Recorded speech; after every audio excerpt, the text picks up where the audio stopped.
L'homme accepte une opération spéciale à la tête pour 700 000 €. Cette intervention lui ouvre accidentellement un sixième sens. Il peut maintenant voir les monstres cachés sous l'apparence humaine. Stupéfait, il découvre qu'une jeune fille a les pieds qui se transforment en sable fin. Ce sable s'infiltre lentement dans les corps des personnes autour d'elle. L'homme est abasourdi. Il n'avait jamais imaginé que ces mutations pouvaient être contagieuses. Le médecin prend secrètement le téléphone de la fille au sable et le confie à l'homme pour qu'il enquête.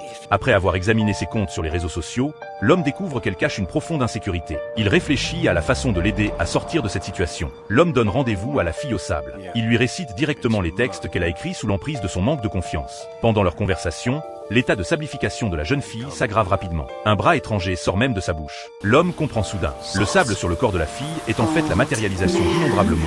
Tous les maux blessants qu'elle a subis. Il tente de la réconforter, mais manque d'être englouti par ces mots matérialisés. En discutant, l'homme apprend que l'insécurité de la jeune fille vient d'une cicatrice sur son pied. Il l'aide à accepter et à affronter cette marque.